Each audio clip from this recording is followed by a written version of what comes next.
welcome to Storylords, the podcast that usually has 2 prompts, 3 stories, and infinite laughter. Usually. I wrote 3 stories today. Well, we're covered then. Yeah, we're all right. That's it. That's fine. The premise of the show's done. But this time, we didn't do that. No, we didn't. We didn't. It was, I'll admit, it was mainly my fault. I'm very busy at work, and I begged the 2 other hosts to essentially give me a freebie this week, and they obliged. Here's the thing. We all could use a freebie now and then. Yeah. It's very hard to write a story every 2 weeks. It sounds like it's not, but... It was really funny that Rich was like, oh, guys, I hope this is okay. I'm so sorry. And I was like, oh, you want me to not write my story and just fucking sit on my ass all week? Oh, I guess I could. I think it You mean I don't have to think for 5 or 6 hours at a time and I can just do whatever I want? I can't remember who it was. I think it might have been Malanite. I'm sorry if it wasn't. It might have been someone else. It might have been Bractor. And they said, essentially, like, why don't we do this every season and have the halfway point and give ourselves a break? And I was like, it might have been Heavy Metal Cat, actually. I don't know. That's a great idea. That is It was Dr. Phil. That was. No, it was Malanite. Dr. Phil Sorry. had a good idea? No, it was Malanite. Sorry. My man is going through every patron we have right now. I can't believe Dr. Phil is a patron of ours. Yeah, He Dr. is. Phil commissioned me. I made If you art for him. if you don't let the chicken cross the road, how's he gonna patron? But Quote, I will kill you, you stupid bitch. Did you say that? Did you say that to him? It's not the real Anyway. Dr. Phil ever. You are not the father. That's Yeah, that's different. That's a different show. I mean, you'll have to be Anyway. more specific, though, with the father references. Well, today I'm going to be your Billy Quizmaster. Oh, Billy Quizman. 12 Quatloos. I'm going to be reading questions that have been submitted by our patrons over at patreon.com/storylords. Do you know how hard it was to not say M-Class Podcast just then? I don't know how you guys do any of this hosting shit, like, because I just show up and I'm like, I don't even know what show we're on. I'm sometimes- host guy now. I'm the Sometimes captain. it takes me, That's like, fine. through one of your stories to be like, oh, it's the story one. That's why I always say Toonhounds and Storylords completely interchangeably, and I don't Yeah. care anymore. Yeah. It's like having 2 kids and you give them the wrong name. Yeah. That's why I only Angus had and one. Bongus. That's right. But which one is Bongus is the question. It's Storylords this time. And we asked for questions from our studio audience in order to escape having to write our stories. And we received an overwhelming response. The Nice. first part of the response was nothing but asking us penis-related questions. But after being enough. redirected, we now have about 40 fucking questions. And Let them about get their butts. wiener questions out. We're not going to... we have 40 non-dick related questions.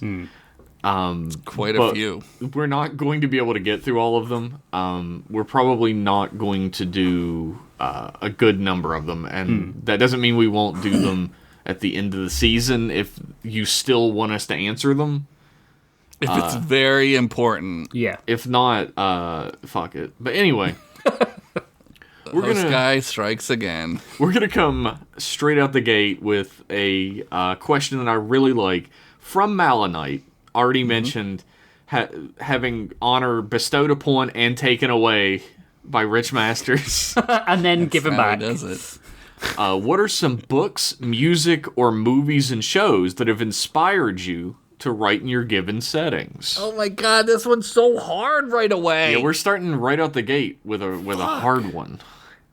Fuck. Fucking better put on your thinking caps, boys. I listened X-Men, to a Star lot of Trek. Green Lung. One at a time, fuckers.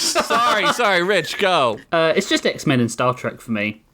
That's Yeah. it? I mean, yeah, but Dune maybe was a big influence on this season so far. Are you saying Dune or June? June?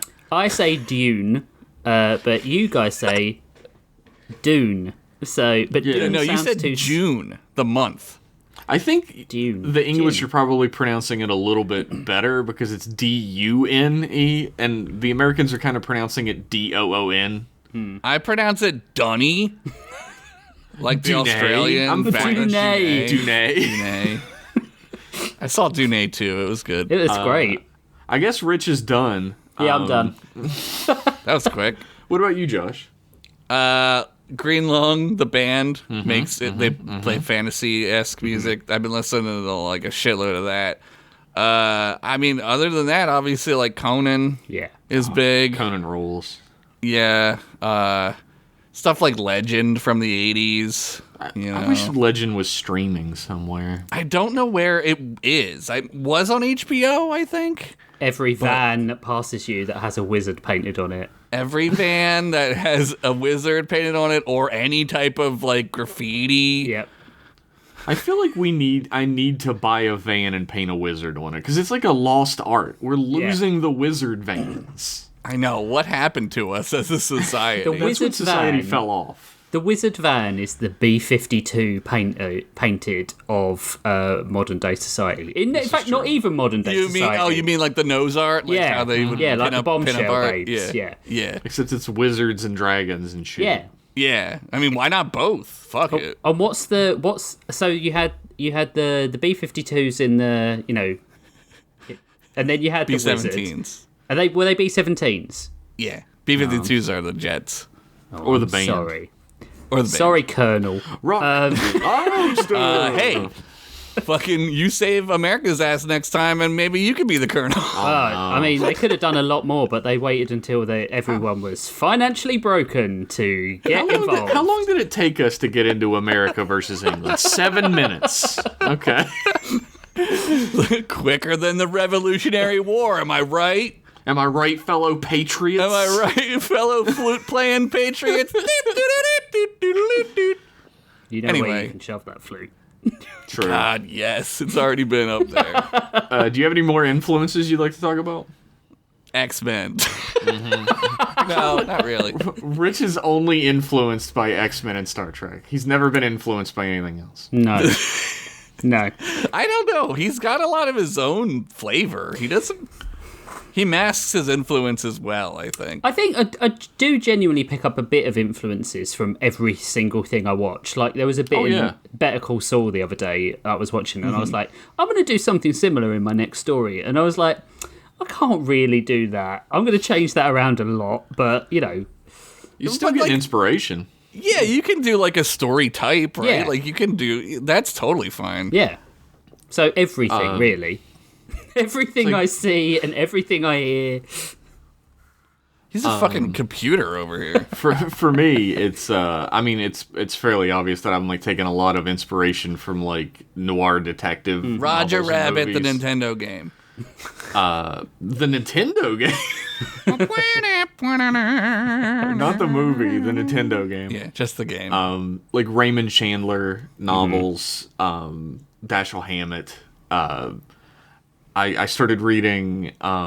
That's boring. Anyway, the like Humphrey Bogart movies, neo noir stuff like Blade Runner. Like I'm really influenced by that type of stuff. And when it comes to horror stuff, I'm really, for better or worse, I'm fairly influenced by Lovecraft. Not in my beliefs on race or No. Yeah, I was but- gonna say you have a shitload of racism in your stories. but in like the sort of otherworldly, Lovecraftian entity type stuff.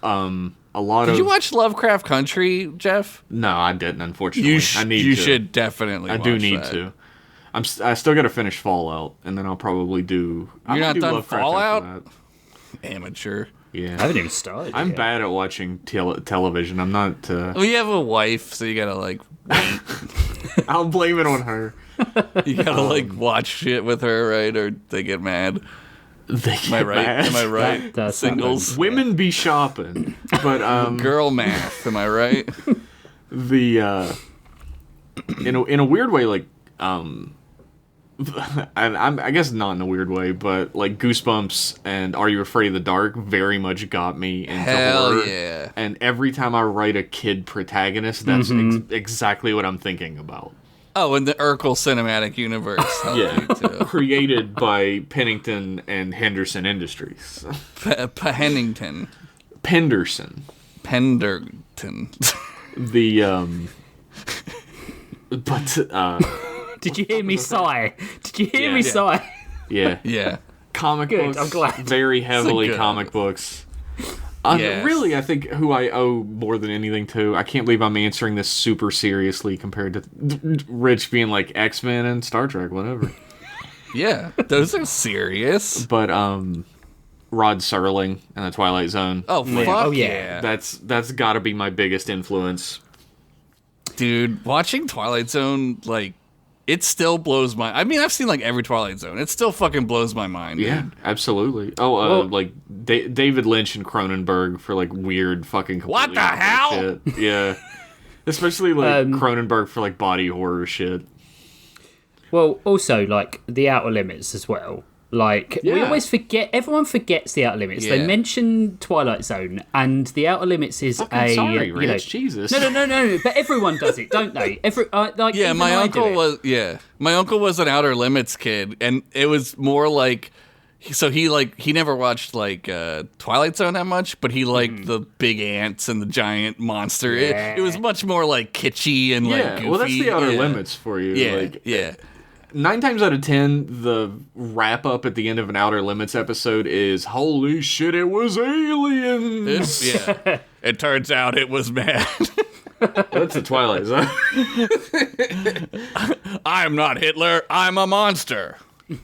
I love the What's 90s. the difference? Am I right, fellow politicos? Yeah. I love the 90s 1944. remake of the Outer Limits. Those were some good stuff. Like you had that. Do you remember that Mark Hamill episode where he believed his wife was in the computer program? Yes. Oh, yeah. That was Yes. a great one. I Yeah, loved that's a that good so episode. The 80s and 90s had like this weird resurgence of like spooky Yeah. vision, like spooky, not Yeah. Jeff Spooky, but like spooky It, TV, it right? inspired Jeff Spooky Yeah. Vision, though. Yeah, no, I can see. The yeah. X-Files is also Oh, like a X-Files, big, yeah, for a sure. big thing for me. I wonder if that resurgence was due to like shows like The Outer Limits, because those sorts of not The Outer Limits, sorry, the what's the show? Forget it. I can't even think of the thing. Good? Forget it. I think it had more to do with like Spielberg. And, Unsolved Yeah. Mysteries.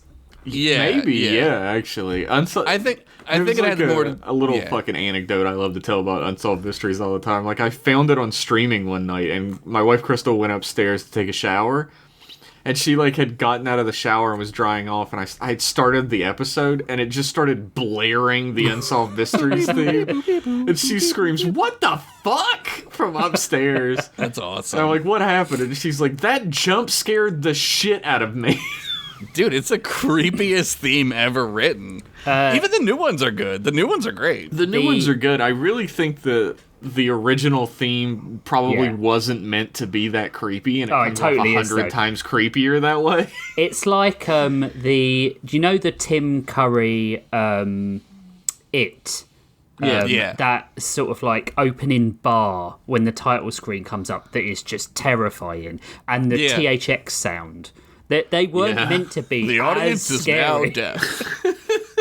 But that THX sound is still, I can't hear it without being slightly like goosebumpy. I love that shit, man. As a kid, I was like, yes. I loved it. Does anybody have any more influences on their writing they'd like to talk about? The Sex Files, little known. No, What is it, the no, I Red Shoe don't. Diaries? I don't. I don't. I joke about it, but I genuinely think that every single thing I read, listen to, and watch is a direct influence on what I do. Like if I don't, Are you an AI, Rich? yeah, I am. I am a. All right, well, you're off the show. I'm a HI. Yeah, and I'd like Hello.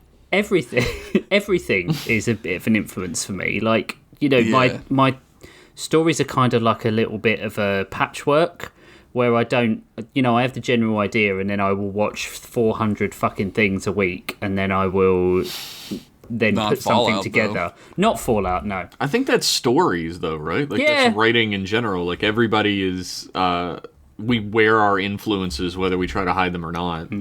I do see a Yeah. lot of stupid jokes on Reddit that I'm like, that wasn't the joke. The joke you needed to tell was this, and then I'll write it this is down, the and I'm better like, yeah, that's the better joke. Yeah. Which sounds like a douchebag thing to say, but it is true. Yeah, what a Yeah. dickhead. Anyway, next Yeah. question. What a douchebag. Nah, I do the same thing sometimes, and I do feel like a dickhead, but I'm smarter. Anyway. Yeah. I'm just better than you, so. Yeah. Here's a softball. What is your Okay. favorite accent or character voice to do? Is there a character that you almost used, but were worried about the voice? Oh, like, did we think the accent was going to be not appropriate? Oh, Or- yeah. I've done Like that maybe few a times. Hitler voice? No, it's not what I'm talking about. No. He's dead. I He's mean, not I going to used to sue do me. that. I used to do that Oni guy's voice, and I guess I can't do that. That's he's Japanese, Yeah. right? So I can't. That's tough, but Yeah. Hijouki was going to be Japanese originally in the first series, and then Yeah. that's why I struggled to find a voice for him for a little while, because in my head he was Japanese. yeah, and I can't it's do not that. okay. Yeah, I know. Yeah, Reese's, because that's a real Yeah. guy. I just get him. I bring him in. And he just does the voice. It's really easy. Let's break this into two compartments. What is your favorite accent or character voice to do? Hume. Yeah, It's I can just see that. like it's such a deadpan joke voice. Like I don't even have to say anything that's really that funny, and like it makes you guys laugh because it's stupid. Yeah, That's probably the best one. Flyman, because Yeah. it's. I just can really dig deep into the depression. It's just get real deep in there. I really like Chickpea I love Chickpea's yeah, voice. Chick- because yeah, like you've yeah. got a good lumpy space princess voice. Yeah. I mean, for me, it's Adam Frankenstein. Yeah, Like absolutely, that- 100%. The it's Italian so accent, hard, dude. It's so hard to stop doing that, It right? is, Like, it is. Which is once why you it's, get rolling, it's good that he's reading the conceit. That's how you get of around Adam it. Frankenstein doesn't make a lot of sense. He's reading the diary to you. I don't know, but I get to do the Yeah. voice the whole time. I wonder. You get- I always felt that he was like writing his adventures down as a way of sort of talking to his dad. really? Yeah, His dad? yeah, Victor? yeah. Because like You can believe His that if you dad's want. dead. I know. He's but and ice pop. I know, but he has unresolved dad issues, right? I always pictured him as talking to a little kid in a museum at the end of the story. He's wearing an eye patch And he that never has an gets eye explained. patch. Yeah, and he never explained the eye patch. That's a fucking reference. Two people got that. I Yeah. think they're both in this call. They're both here. Yep. That question. This question is from Dr. Phil. Yeah. I don't know if he wants the real name used or not. He didn't specify. But is there a character you almost used but you couldn't figure out the voice for or something like that? If I just can't figure out a voice, I just read it normally. Yeah. I won't not use a character just because the voice. Like, that seems silly to me, but, like, because, like, I don't know. Like, when you read a book, sometimes it takes you a while to, like, get the voices of the characters, you know? I don't know. I just use a normal voice then. Which is this is my normal voice. This is what I normally sound like. Wowie, Oh my gosh. Our next question was asked by multiple people, but I'm reading the name Anthony Is this Stoker. a dick question? No. Although Dr. Phil did ask girth ? Yes. Yes. Check mark. Yes, check that off. Also me, don't look though. Our next question is from Anthony Stoker. The episode with Greg was definitely one of my favorites. If you could all have some other guests on, who would they be? Anna Taylor-Joy. yeah. Yeah. Known Rachel Weisz, storyteller. Alison Known- Brie. Who'd you say? Alison Brie. Justin Bieber, because we know he's a fan. He is a big fan. Oh, yeah, He is a big Bieber, fan. Guaranteed patron. I bet you Justin Bieber would be pretty good. Yeah, he I probably feel would. like he would be like decent. Look, I would bring Plato on. I'd bring Death himself on. Jesus. I'd tell a better story than Death and gain immortality. Yeah. Yeah. Bill and Ted. That's what I'd bring And on. then, I was about to say, and then Death becomes our best friend Yeah. and joins our band. We play Battleship with him. Having Greg on was great. Like, I just had this feeling that Greg was going to be excellent, and he even blew my expectations out of the water. He was amazing. Yeah. It's hard to. I mean, anybody who we know could easily Yeah. be on the show, right? It's not like I don't know, but like, are we talking like fantasy? Like where Anna Taylor-Joy, hands I down. think Alison Brie. I think Stoker means people that we know, like from the extended continuverse, right? Yeah. Batman. I mean, it's hard. Yeah, I mean, obviously Nick and Paul Yeah. could do it. Nothing's off the table, No. right? Like, I don't know. If we wanted like Paul or Nick to be, I could just be like, hey, you want to be on it? And they'd be like, yeah. Yeah. Like, it's not even like a hard sell. Like, I don't know. I Yeah, mean, it felt like because it is like an imposition, right? And we Yeah. Yeah, talked you gotta about that write a before. And there are some people who would gladly take that imposition Mm-hmm. on. And I guess it really depends on timing and when they're available or not. But I feel like any of our friends would be able to step in and write a great story. I think the issue comes, and I don't know if people really think about this sort of stuff. Thank you, Josh. Really think about this when they ask for guests. I'm going to be the serious dad one for a minute. Sure. Right? It's not just about whether their story is good. We don't want Paul or Nick, who definitely don't listen to the show, to be bored through 3 stories told in continuity. Greg was really easy because Greg's a fan, right? So so Greg understands all the jokes. And that's not saying You're kind of entering into like a party that's already in full swing, yeah. right? It's tough. or to- like your yeah. friends, you arrive late and your friends are already 3 drinks down. and they're telling inside jokes Yeah. that you Yes. missed. Yeah. Like, we would have to, and I think we were supposed to with the Greg episode, but I don't think we did, write stories that were completely out of continuity. Yeah. Yeah, we were supposed to do a lot of things, and we were just like, "Fuck it." Yeah. Yeah. We were supposed to write 3 stories this week. 7 We said, pages, "Fuck more it." like 17 fucking pages. Yeah, we all told yeah. 12-page stories. So that's my biggest so worry there's- about it. Will we extend a hand to other people we know? Like, hey, would you like to be on the show? Like, write a story and do an episode? Yeah. I mean, it Well, just- I'll ask Anna Taylor-Joy tonight in between sex times.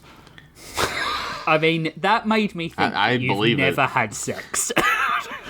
In between, In between the sex touching having. her bags of sand that Yeah. she calls In boobs. between kissing her butt and putting a baby in it.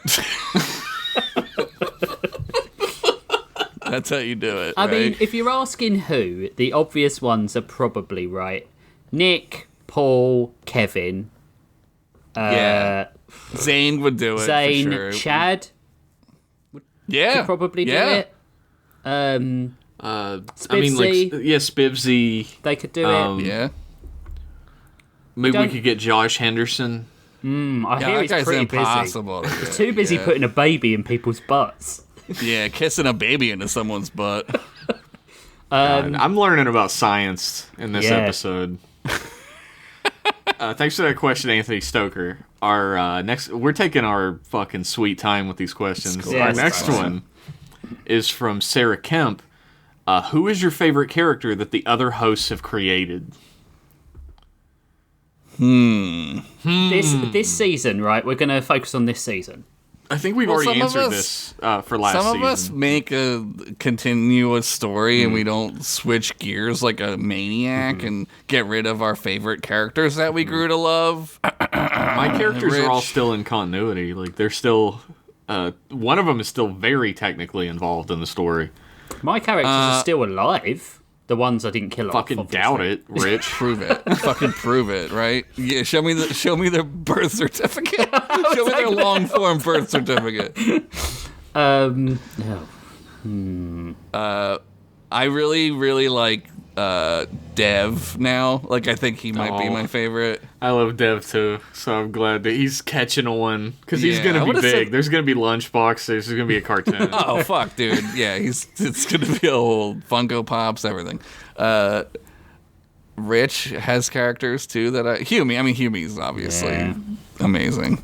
I've really grown to love Oryx. Yeah. Yeah, he's cool too. I love a beast type character, like a lumbering, powerful, like monstrous looking guy who's like super like erudite and fucking studied. I never picked that up.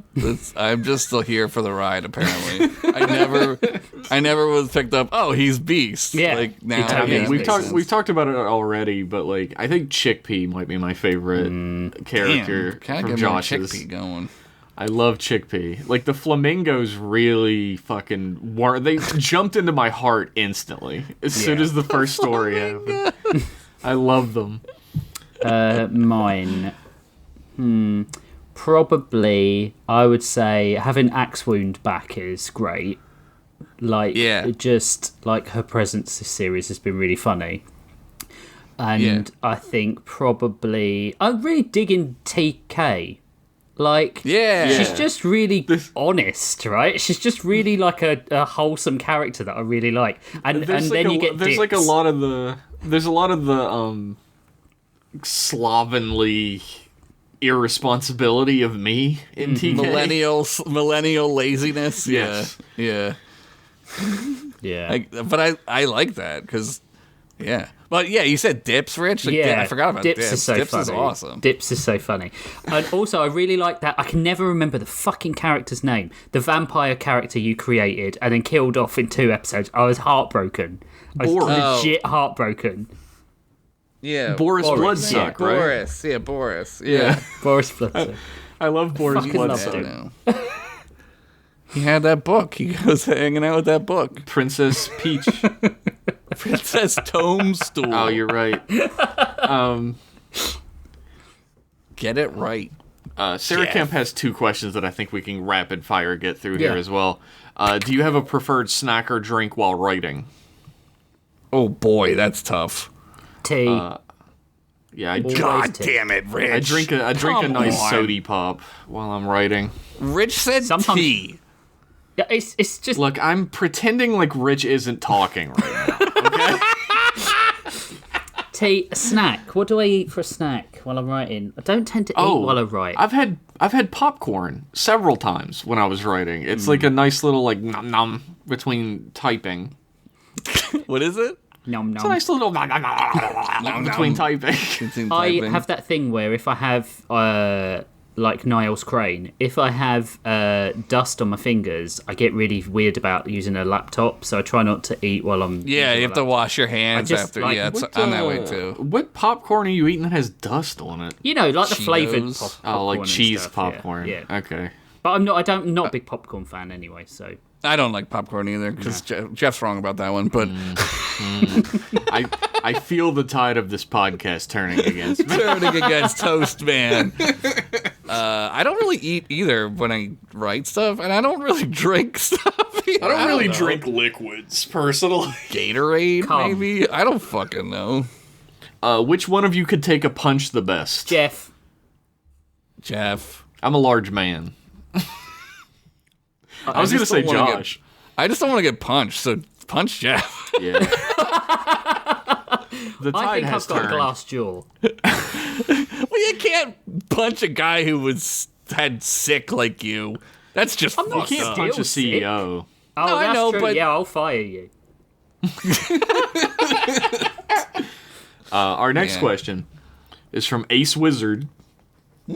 And it is, what other genre would you guys write in if you did Storylords again? If we had to start it all over and pick different genres. Well, I mean, there's nothing stopping us from doing that one season, is there?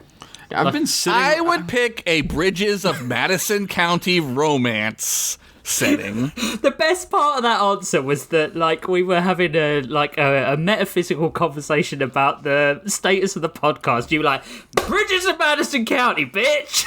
He was That's ready. right. It was in the chamber. It's going to be a love story between an old man and an older woman. Oh my god, a November-December romance. Can they get their love together before the creeping hand of death approaches? Wow. This I is going to wouldn't watch win it. so many literary awards. So many Newbery awards. I've been sitting on a sci-fi story since episode 2. You can do it. I told a fantasy story in my second story. Well, that was before we had cemented the, 3 genres thing. No way, and I man. still think that one of these days, just for a special one-off episode, we should all trade genres. None of you cowards are going to touch the romance genre like I am. I That's all already know. did that, motherfucker. I've had lots of romance. I did the No, Hallmark you had- Channel romance. You had straight up softcore porn, I did, Rich, I did which last I week. appreciate the fuck out of. Right, Red Shoe Diaries on me first start. You had fucking Cinemax after midnight. So I think I would go for sci-fi. I'd probably do a Yeah. western. Ooh, that would be good. I That'd be really already good. I already do noir detective shit. So I cheated. My horror story, I do horror quote unquote, but really it's sort of like action with a horror slant and neo noir with monsters. I mean, I would do a period piece about the French resistance in World War II. I'd read that. that we're and actually in a artisans? holodeck. And one of them has a machine gun for a leg. Wait, that's a movie already. Yeah. One of these days I'm gonna have to introduce the greatest sci-fi protagonist ever created. Urkel? Captain Gauss Feed Splitter. Gauss. That's a great name. Thank you for that question, Ace Wizard. I assume we all answered it. Yeah. Sure. I sort of did. Our next question is from Bladimus. Yeah. Bladimus. Sick name. Regarding the wiki, so I assume this is the lore master. Would it be acceptable to include Daranos lore and characters from the old pre-Lord stories? Or should the wiki stuff be relegated to Storylords era information only? No. Yeah. Put that in. Well, Yeah. I will remind you Daranos that you have contradicted almost everything from those old stories in these new ones. Yeah. I will remind you that me. I have a very old brain and can't remember anything from 8 years ago, let alone 8 minutes ago. There was a crisis of conscience happening in the Discord when you introduced Fred the skull peeler again, and you're like, yeah, he's Ugla's brother, and they were like, Yeah. wait, he wanted to fuck Ugla real bad in the old. So? Yeah, so did Luke Skywalker. Fucking, He that's learned. the way it goes. That's how it goes, buddy. That stuff is owned by Josh. Yeah, So, go ahead and put it in. You know, as long Yeah, as put it you're in not, there. as long as you're not putting the other universe on the wiki, I think that would be in poor taste, and also we don't want that shit. Yeah, don't do that, but put my You know, shit in there yeah. for sure. And if there's contradictions, say that, and then maybe I'll figure out a way to write it. I'll fucking retcon the shit out of that shit. He's gonna You need to have Hideo a time Kojima traveler. retcon. It was a dragon rift or whatever. What do they call it in fucking Elder Scrolls? Oh, the Oblivion rifts. Dragon something dragon. Daedric fuck it. Gates. Is that it? No. When they retcon shit. Gates Oh. McFadden. That was her driving by. Bill Gates. Yeah, you guys got it. You nailed it. He's gonna do a Hideo Kojima retcon where he makes an entire game because he forgot that you killed the same boss in 2 games on the NES.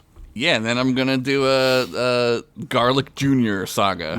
Did you guys know that Metal Gear Solid 5 was created because someone told Hideo Kojima that you kill Big Boss in Metal Gear 1 and 2 for the NES, and he was like, I did," and he had to make another Big Boss to make the story make sense. Oh man, fans.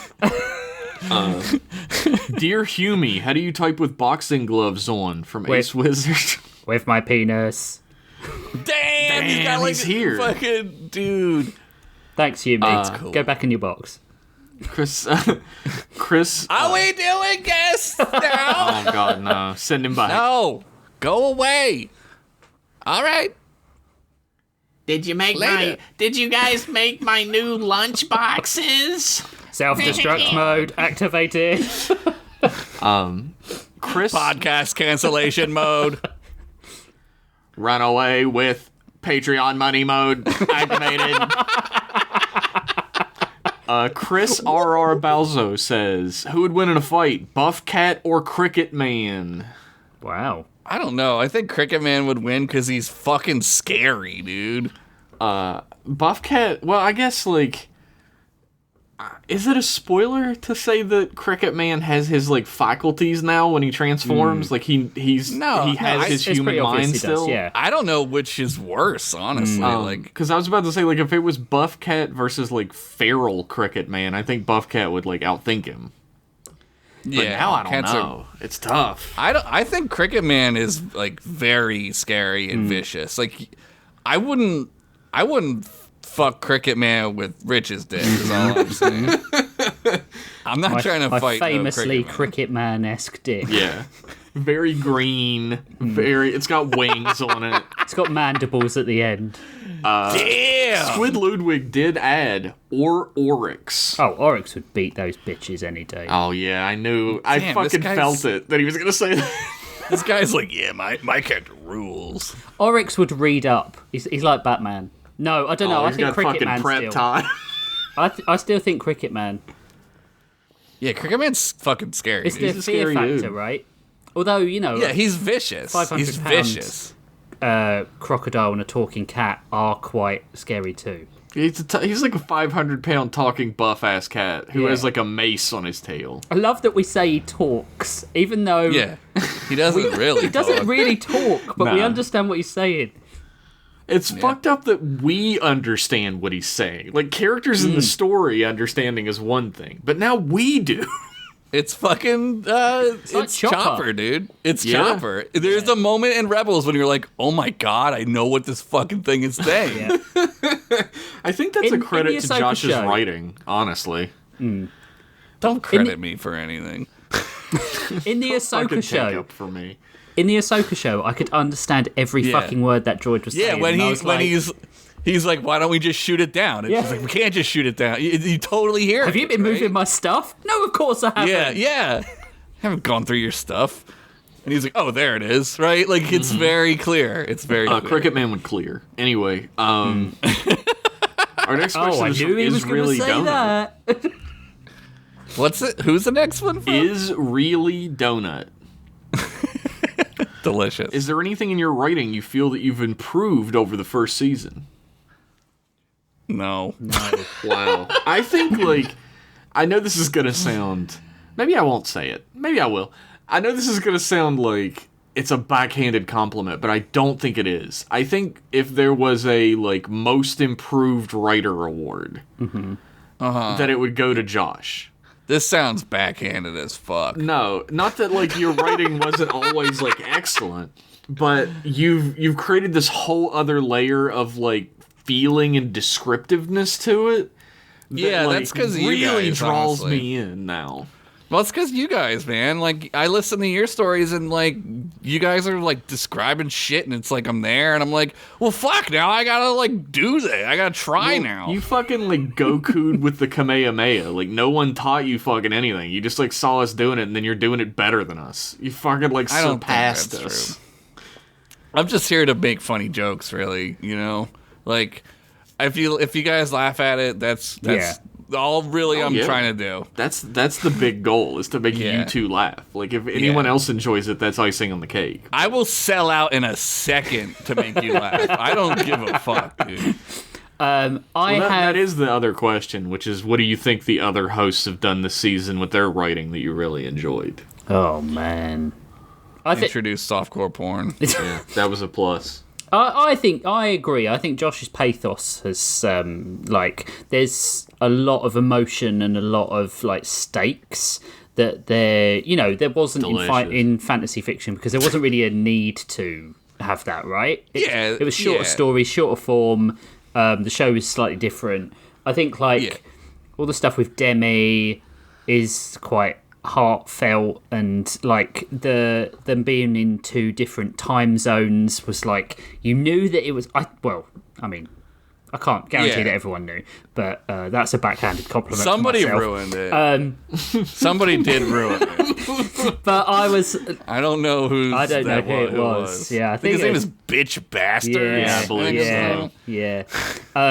But like that, I felt like that was coming together at just the right time. They'd been apart for so long, and to have the rug pulled out was really like, you fucking prick. I think there was a Reddit comment from one of the geniuses of Reddit that really sums it up, which was I wanted to like that new Storylords show that Josh is doing, but the other 2 guys, whatever their names are, they write like they're trying to win a Nobel Prize. I loved that. And then edit. Oh, also Josh is 2 now. Never mind. Yes. God forbid we write good stories. I know. It's terrible. It's very terrible. Well, It's my favorite Reddit comment ever.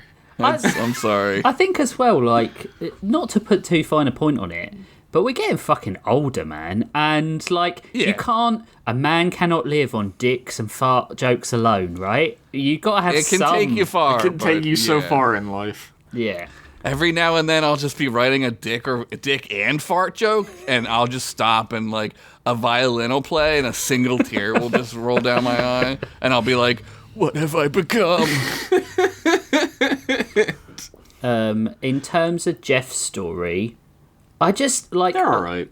No, I think that the main thing you've done this season is like your description is another It's level insane. again. It's insane. And I'm just like, I'm sitting there and I genuinely, I say this every fucking episode as well. I forget I'm not listening to like a book.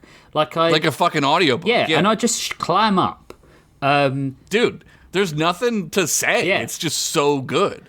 You guys are sucking my dick just right now. I don't think- I'm really loving it. I don't think you understand like how good of a writer you are, dude. I don't. Like, it's fucking insane to me. Thank you very, very much. That means a whole fucking lot to me, honestly. Like, because when I'm writing, If you want me to suck your dick, I'll drive down there and I'll do it. All right. Well, As long as you describe it in great detail while No, I'm you doing won't. it. You're too lazy to drive the whole hour you have to do to see each other. Look, okay, this is an Englishman who, like, an hour drive to you is like 2 fucking days. And I'd do it. An hour? Oh, my God. me, God. You could What, even can it drive an hour? You could even half the time and meet in the fucking middle and grab a sandwich or something. Like Rich is to get back no on middle. topic. Rich is like he's mentioned that he has this problem of juggling so many characters and he sort of hates himself for doing it. But I feel like even after last season where he created this sort of like complex fucking web of characters he was going to eventually kill off, this season his characters are all so unbelievably dynamic and separate from one another while still like creating a cohesive narrative. Like I could describe any of these characters to anyone and they would like get the gist of them instantly from how Rich has described them to me. I don't think you, like, I don't know. I feel, you say you don't like having a lot of characters, Rich, but, like, I feel like that's perfect. Yeah, it's perfect. I'm a masochist though, so there is clearly some. I don't think you can have a decent like we all do it. We've all got like a wide cast of characters. It gets fucking boring, right? In the same character over and over again. You can't.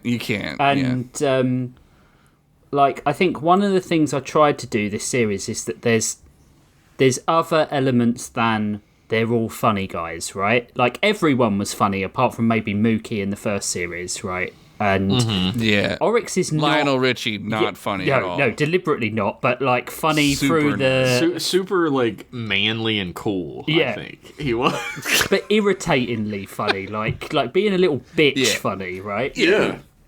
Oryx isn't funny. Oryx is funny because his interactions with Hallgrim make fun of him. That's why he's funny, right? So yeah, I think like if I do, Well, have that's a the thing strength- that a lot of people who write comedy don't understand is like, it's not the person that's funny, it's the person being in a situation with the other people that's funny. Well, Worf, like, think of it this way, like, Worf isn't a funny character. No. And yet he is but he's hilarious. Yeah. Yeah. Yeah, they all definitely are. How you write opposition. about how he plays off other characters. Yeah. Yeah, I think if I do have a strength, it is character. Like if Absolutely. like Also, I can the see these unraveling of people. a mystery. Oh You're man, damn good at that. I appreciate that. I have a list in front of me of the episodes and the things I have to do in order to get to the finish line, and that list is getting fucking longer every day.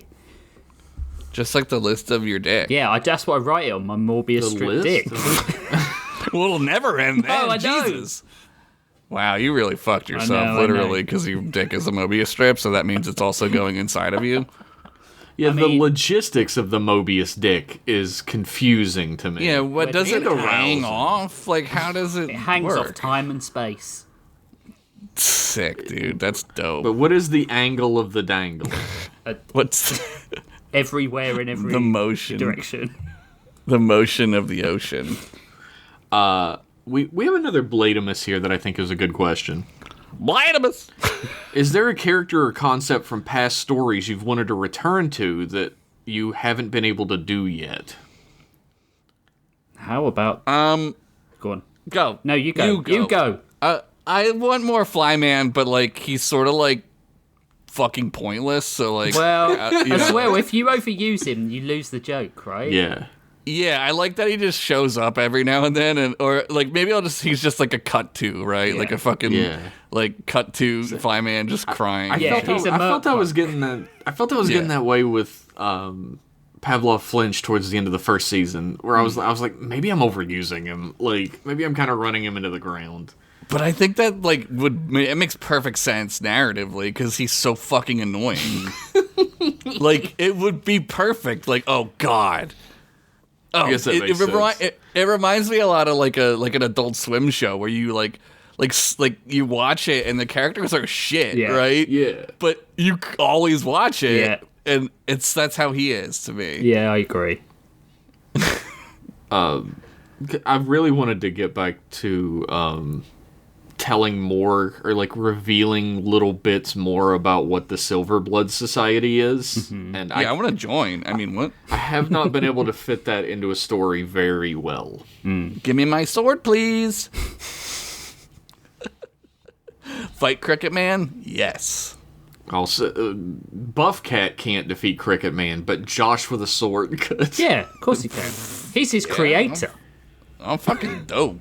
I You seen me? I have wanted to return to parts of this story. I have wanted to completely stop telling this story and tell another story in season 1, because I loved those characters so much that it kind of broke my heart a little bit stopping writing them. Yeah, it's almost like some people who were on the podcast said that to you, and then you were like, nah, nah, nah, nah, nah, nah. And then it happened, and it turns out we were right. And somebody earlier said nobody loves it, I told you so, more than somebody who invented it.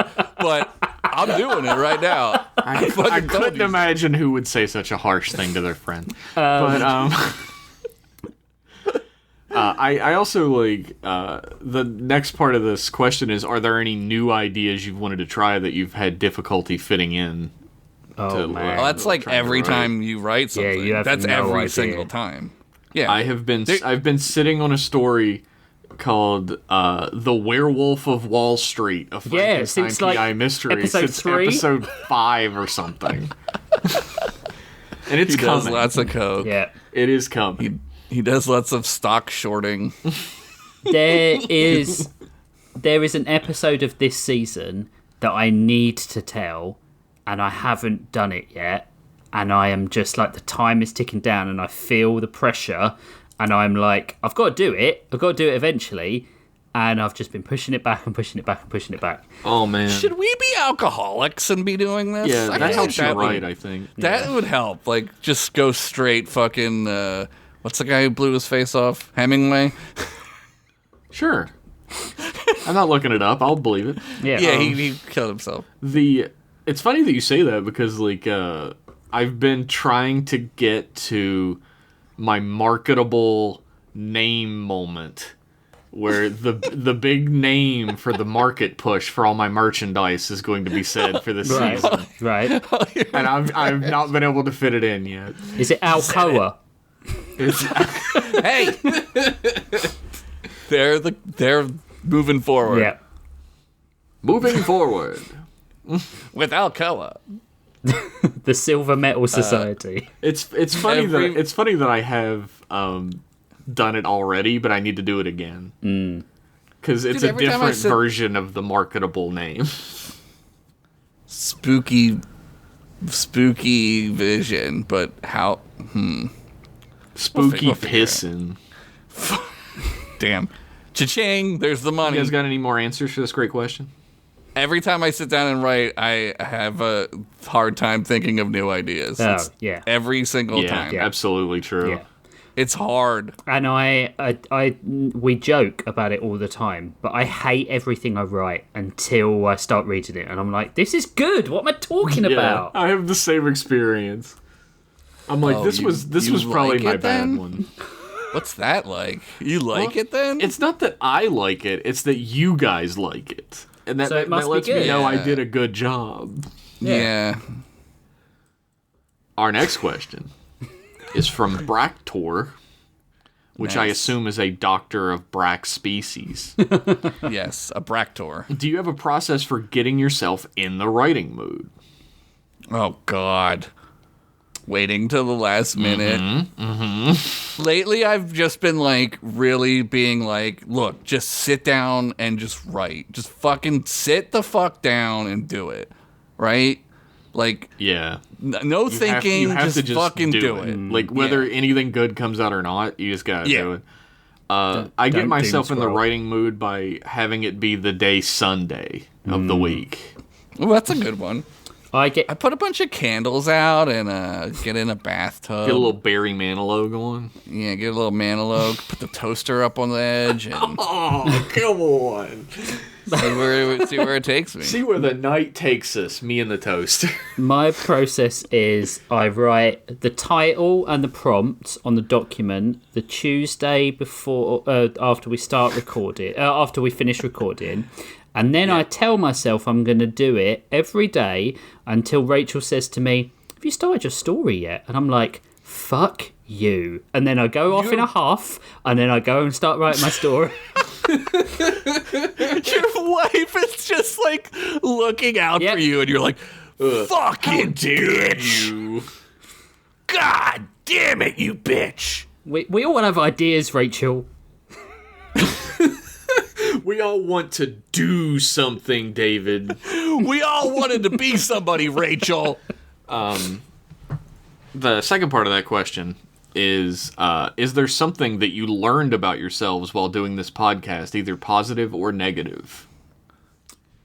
I don't know. I learned I'm pretty hard on myself, but I kind of already knew that anyway. But this really put a fucking magnifying glass on it Yeah. to the point I mean, where it's like, maybe I have like issues. Rich has been I will say this, like, in all honesty, and I mean that was a very honest thing to say, but in all honesty, Rich has been a really good influence on us as people. Yeah, he has. Why? He's the best of us, really. Like, he decided at a certain point, he's talked about it on the podcast, that he was going to stop beating himself up. He was going to yeah. stop judging himself openly. Well, la-di-da. Look at Mr. fucking healthy viewpoint of himself. And, like, I feel like that's rubbed off, because he won't allow us to do it either. When we start doing it, he shuts it down immediately. he's like, stop it. He's like a fucking teacher. He's Yeah. like, enough. And it's been, I feel like it's been a really good influence on the both of us, because it's definitely done a lot for me. Like, when I start doing it, I like see Rich's text or hear his voice in my brain. Yeah. Like, stop it. I have worked. Like I've told you guys. I've told. By you guys, I mean everyone listening to this about like my mental health struggles in the past and getting counselling and stuff like that. I will not be my biggest detractor anymore. I just won't do it. I won't do it. There are too many people who are trying to bring us down. Right? Yeah. That's a really great way to put it. That pops into my head every time I start like shitting on myself. I'm like, Yeah. come on. And Rich you're wouldn't right. like that. He's right. He's fucking right. But man. also, Yeah. I can remember having a conversation with you both about getting ripped off over that Lego Rivendell set and losing £200. And, like, Jeff was so angry for me, and I was like, look, I can't do anything about it, so I'm not going to worry about it. Yeah, I was Yeah. fucking fuming on the other that text board on my phone. I was just fucking like, fucking tell me where they live. Fucking, I'll I'll kill break them. their legs. And I know there is a element of privilege to that, right? Like, if I lose £200, I'm not going to, like... You won't even in the- exist if you lose 200 pounds. You're so thin already. Yeah, you're so thin. What do you weigh? Like 190? But if I lost £200 sterling, I'm not living paycheck to paycheck anymore like I was, Right. when I was just out of uni and stuff. And there is a privilege to that, but also I made a stupid fucking mistake, and I'm not going to beat myself up about it. Like, people make mistakes all the time. it happens. There are It worse is. mistakes. I could have crossed the road without looking and been hit by a bus. So, yeah. One of those double-decker red buses? Yeah, they can kill That Harry Potter is It'll driving fuck for you some up. reason? Yeah. I learned that I could write stories. Yeah. I mean, I've Yeah, written before. I don't think I've ever shared anything that I've written with anyone before this podcast. So I have, like, a whole fucking, like... I could talk about this for, like... I'm just gonna go off. yeah. Like, the grades... I got pretty good grades in high school. Like, I was in honors English and stuff. But, like, my teachers always were, like, not, like, high on writing. Yeah. Like, my writing. And then it's like, I'm the only one in that class probably who's ever been paid to write something. Yeah. So fuck you. It's like it's Up like your pledge, teacher. we've all had like bad art teachers that are like, that's Yeah. not art, and it's like my art is God, whatever man. I decide it is. I Yeah. am a fucking artiste for a living with the E at the end, motherfuckers. Yeah. And my high school Dunay. art teacher, I was in AP Advanced Placement Studio Art. Yeah. And I like had to create like a portfolio for the year of related work, and the teacher was supposed to oversee and approve stuff. And I decided I was going to do art that celebrated the medium of comics. I wasn't even making comics. I wasn't using Right. comic book characters or anything. It was all original stuff. I was using like Kirby Crackle, Ben-Day dots, like four color press work. I was using a lot of like comic panels as like framework and everything, and I thought it was really cool and like clever and artistic. And she shit on me every single day about it. I can't believe that you're comic using books. your advanced placement to make children's art. Yeah, comic books. There's no money art there. or money in that. Yeah. Yep. This was long before. This was before the era of Iron Man. So Yeah, well, this is like when I was in fucking like film school, and my one teacher was like, digital film, that's never gonna be a thing. No. Like, are you fucking kidding? Are you fucking kidding me? that's definitely not everything that's Are made you fucking? now. Are you a fucking? Why do you have a job? Was What are you your- fucking talking Was about? your teacher Tarantino? The teacher thought she was fucking Tarantino. She probably liked feet a little more than he did, but That's impossible, surely. you'd think. Yeah. So fuck everyone from the past. We're the best. I think fuck the you. thing I've learned most this season is that I do not care what comes out in terms of the story as long as it gets a few laughs. I'm sometimes too concerned with like how A leads to B and blah blah blah. Like, I could wrap this up in an episode if I wanted to, right? Damn. Like, Flex on them. I think like part of the reason that I don't get blocked. I just get like Constipated. I think more like I don't want to write rather than Yeah. I can't write. It's because like Executive dysfunction. it's because Yeah. like I'm it's because I'm like heading down one road with no branches, right? And no one wants to do that. You want to be able to go off track and stuff. So I've just been like, you know what? There's a Hitler episode. Yeah, no, that's exactly what I do. Yeah. I'm like, I don't care. Like, it'll get to where it's going or it won't. Like, whatever, man. Yeah, that's the origin of Adam Frankenstein, the Candle Yeah. Cousins. Yeah. Like, Yeah. I just didn't want to continue my story for the week, so I just did something completely different. The first season. That's what they do. Go on, Josh. I was gonna say that's what everybody does. That's what the whole fucking first season of Daredevil was. Yeah. I think my first season, I created lots of little pockets that I then drew together. What I did wrong this season, differently, whatever, is I created the story rather than the little pockets. So I wouldn't say I love all of the characters as much as I love all of the characters in the first series, because they were You'll more never organic. love your first characters more. Like everyone, your first love, right? Yeah. You're gonna love them more, or something. That's In a what they different say. way, yeah. She was all right. Besides Jeff, We're an hour into this beast, so we're gonna take a quick break, and we'll be right back after these messages.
Which one of us is supposed to welcome them back? Oh, I assumed you.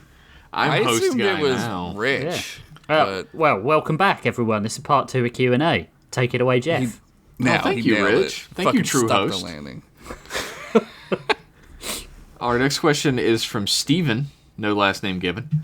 When making a story that introduces a new character, do you make the character first, or do you think out a scenario and then make a character you think would be interesting in that scenario? Scenario first for me, and then I put the most ridiculous thing I can think of in that scenario. And that usually works. But like, it's been a while since I've had like just like a really like I was gonna say a good idea. Feels like it's been a while since I've had a good idea. Certainly wasn't that answer. Oh no. What about you, Rich? I don't know, because I created Hume in a conversation that we three were having about what would your Star Wars insert be, and I was like, it would be a droid that thinks he's human, and I was like, Yeah. fuck, I'm using that in the next story. Yeah. But like when I created Grissom, my other favourite, it was all about the setting. It was about chainsaws and amputations, and it was like, well, I'm going to create someone who has to have a metal arm who hates robots. Yeah. Self-hating cowboy Yeah. gunslinger. It's awesome. I like that a lot. For me, it like sort of goes back and forth. Like when it comes to certain things, like I came up with the concept of the Candle Cousins before I came up with the characters. Right. I wanted to do a sort of Hardy Boys meets Are You Afraid of the Dark? And I created the Candle Cousins from that. But I came up with the idea of Jason before I ever put him in a story. Because I was just watching. love redhead bullies. That's why we're friends. Yeah, true. And I'm always like, fuck! Shit, I'll kill you! I have like a new rule that I think I talked about on the podcast, but I definitely talked to you guys about it. where I always used to I still do, go through my stories and add jokes to sort of like liven up the parts that aren't as funny as others. Little paprika. Now I have to go through and make sure that no character is cursing every single sentence except for Jason. Yeah, it would be out of place. He has to stand out as being the most foul-mouthed somehow, which is difficult for me because I fucking swear like a sailor. Yeah, there's like no stopping the cursing when we talk to each other. It's just it's fucked up. But like I created Jason first. I was watching Friday the 13th Part 7 or something, and the kid the kid who like stopped Jason in one of the earlier movies. It was played by Corey Feldman. Keeps coming back in those movies at different ages, and he's like the nemesis of Jason. But he's like incredibly bad at it. Is he Corey Feldman each time? No, he's a different guy. Yeah, he's a different time. Actor. Yeah. So I created Jason as like, I'm going to put like a normal guy into this scenario where he's just fucking like enraged that he has to deal with it. Like he's just angry all the time. Yeah, it would suck having to do that. It would fucking suck, dude. Like his whole life has just been imposed upon, and it's this now. Like he gets like a new girlfriend, and he's like, "Yeah, I gotta go to Camp Anawana or whatever it's called. I gotta fight Jason this summer. He's gotta fight Ugg. I gotta fight Donkey Lips." It's but like it really goes back and forth for me. Sometimes it's the scenario, and sometimes it's the character. I think mostly the scenario for me, because the prompts are what does it. Yeah, but I think the prompts can lead to a character. Like Hijoki was a prompt a character because we had the prompt socks. It was the only thing I can think of making a sock puppet a character. Didn't we have the prompt candle? No, is that not why I created the Candle Cousins? I don't think we've ever had candles. If it were, Rich would have made a dancing, singing candle, and then true. Disney would have sued him. It's true. That is true. I've made it up out of my own brain box because I'm so smart and clever. Thanks for the question, Steven. Our next question is from Granola Daniels. What? This is like a 3-part question. This is another person who asked about guests, but 3-part question, one for each of us. Let's start with not me, even though I'm at the top. Okay. Rich, on various previous episodes, you commented on your dislike of having to keep track of so many characters in your stories, and yet you're still able to keep up with continuity. Do you have some sort of lore Bible or reference to go back to? Also, we need more historical figures in your stories. Hitler was a riot. No one has ever said that. I do. I don't know if anyone else watches Nando versus Movies, which is a really good YouTube channel about how this guy creates comic book movies and makes them better. So he reviews and makes the shit ones better and the better ones better as well.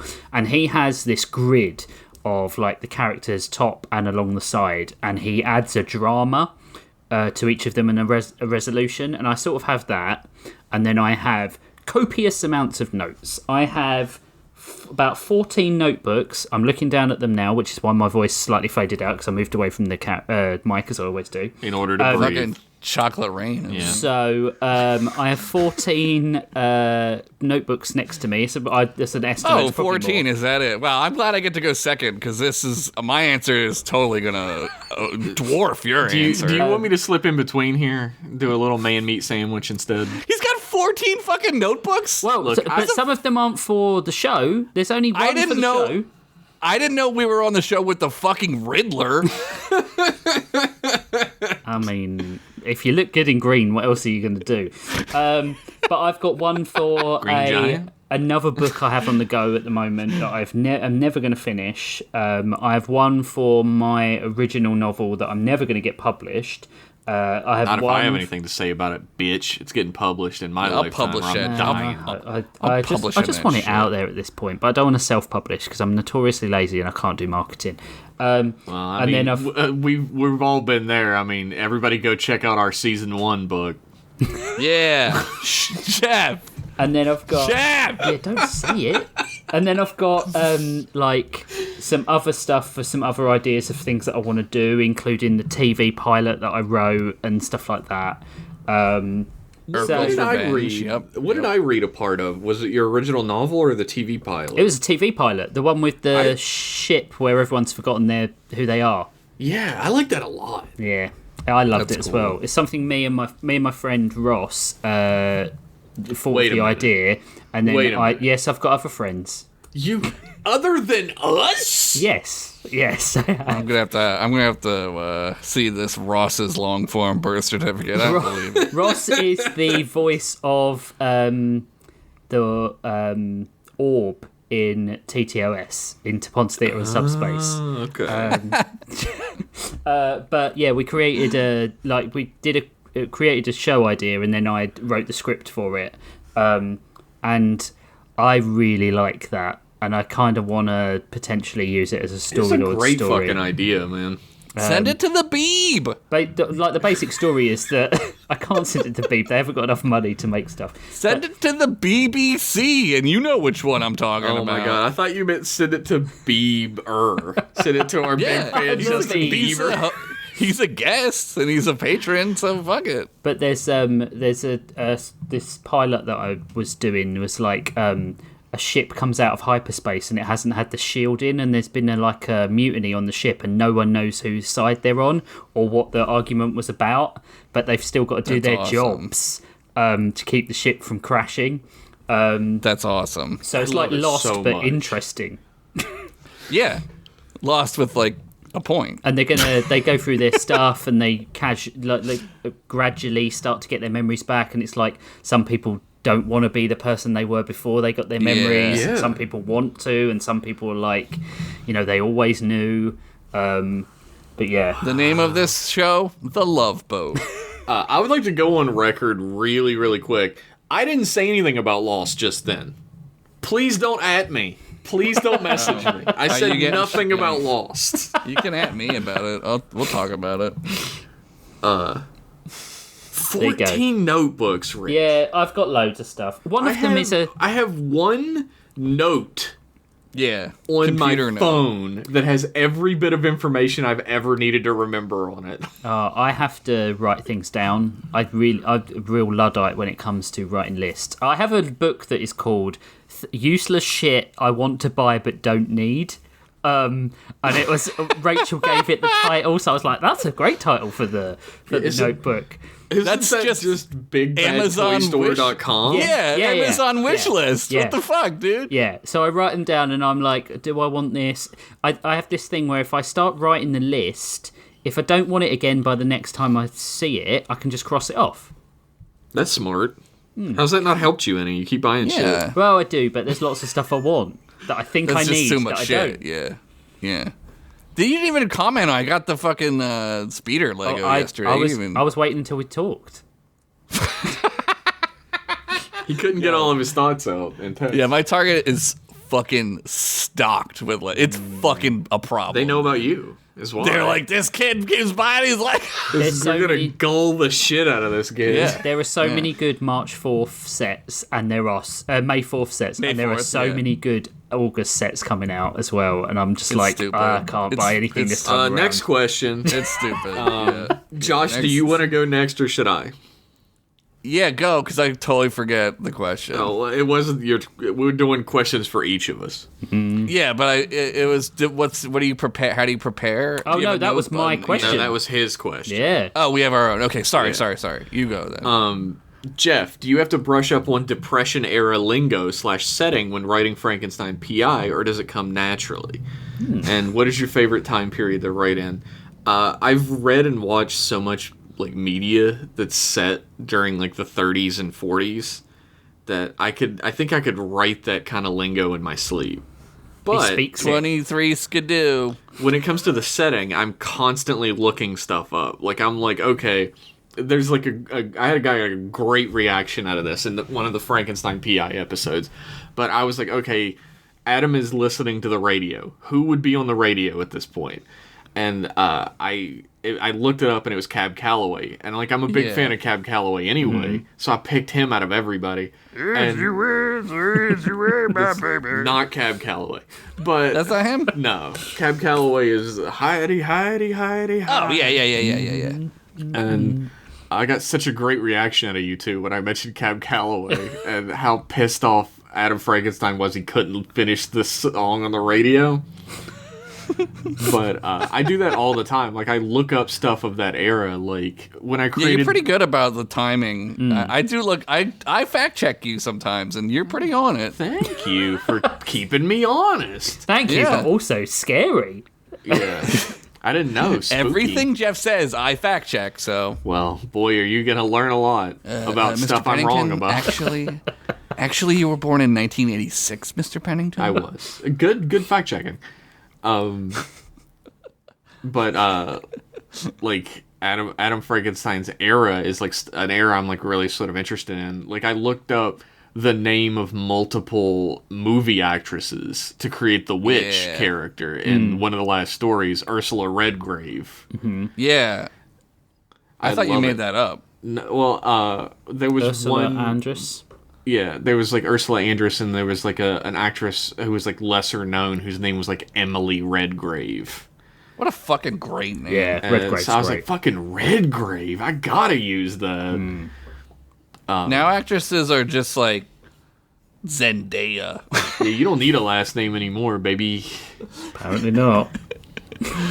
Wow, Rich is really upset about that. Did you hear that? I just like it's so stupid. Madonna. Like it is dumb. It's your name is so unique anyway. Just give yourself a second name. Yeah, like if somebody said Zendaya Smith. Jones, like they're gonna know Yeah. which one you're talking about. What is her actual full name? We got the wiki. Let's fucking put her on blast. Jeff's got the Zendaya wiki open all the time. Anyway. Let's give me a second to open the Zendaya wiki that is definitely not open all the time. Her name is Zendaya Coleman. Right, perfect.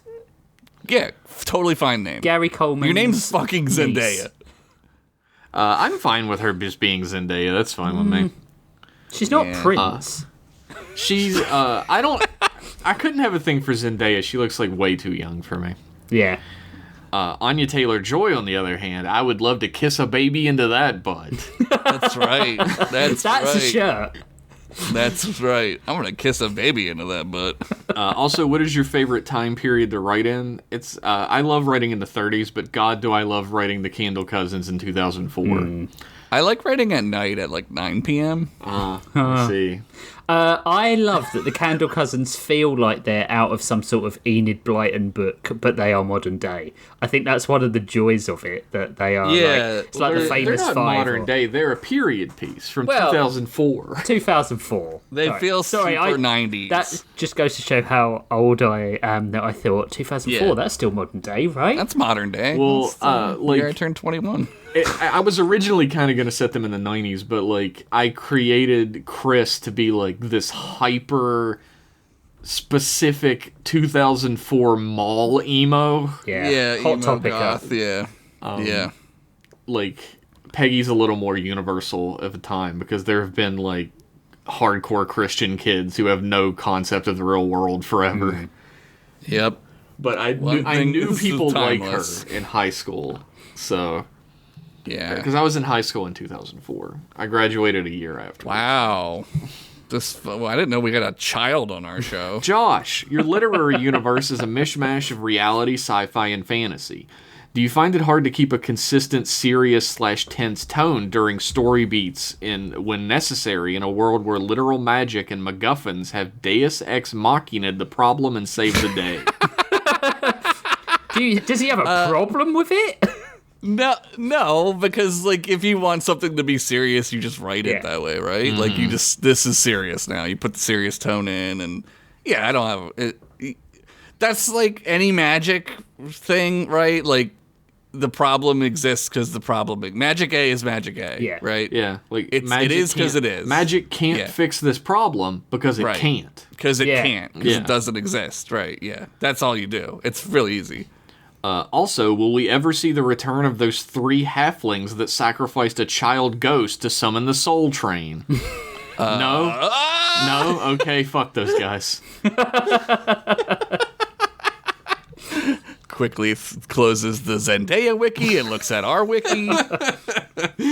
Yeah, our wiki is gonna be a fucking lifesaver at a certain point. I've had to like go back and read my own stories again to figure out what the fuck I said and It's did. hard, man. It's fucking hard to remember that. We all don't have 14 notebooks to look That's at. true. Yeah, it shows.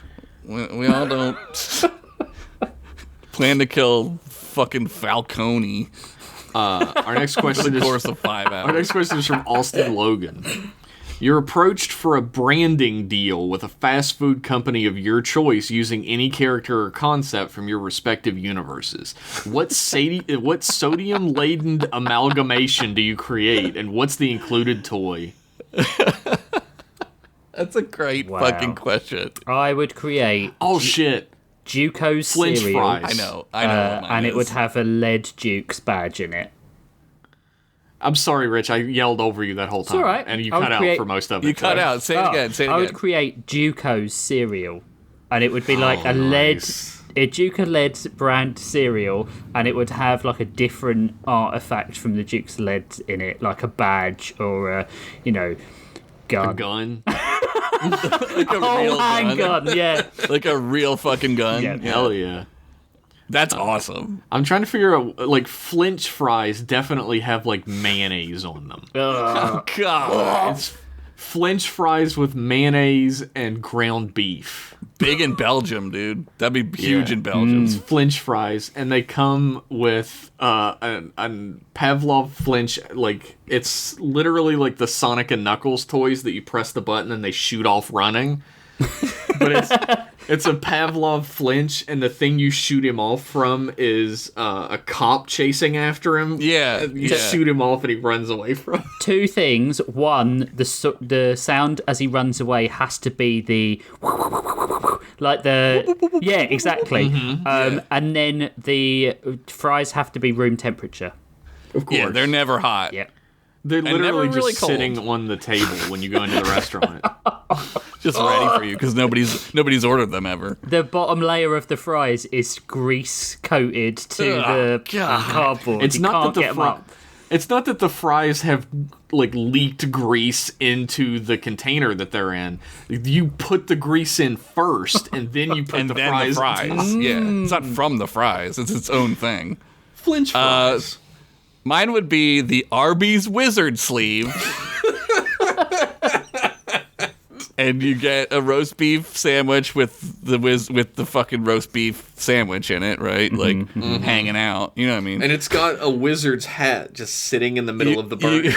Well, you get a wizard, like a Burger King hat, but it's a wizard hat and a beard, a Burger King fake beard. Hell yeah.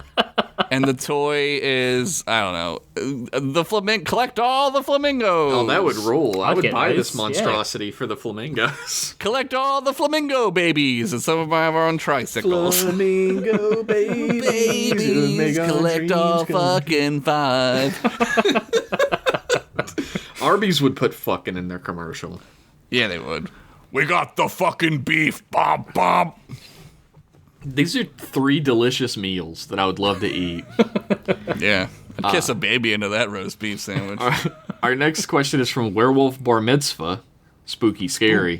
Scary. Rich, how many penises does Oryx have? Great question. How many penises does a regular crocodile splicer have? I'll look it up. Yeah, open Crocodile the wiki. Splicer? Yeah. Zendaya, crocodile penises. He doesn't have his human penis still. He only has his crocodile penis. I imagine. Oh my god, this is horrifying. Yeah, why Right? did you search that? It's only one, but I don't like that. Is it just Is it a one penis corkscrew? though? Yeah, it looks like a mutated human penis. There we Like, go. It looks really. One, but it's horrible. I mean, it's like a bad dragon. That's why Right. maybe that's where bad dragon comes from. I mean, Maybe that's the tie-in toy. Bad Oryx? scaled for your pleasure. Bad Splicer? It only comes in extra large and extra large. Wow.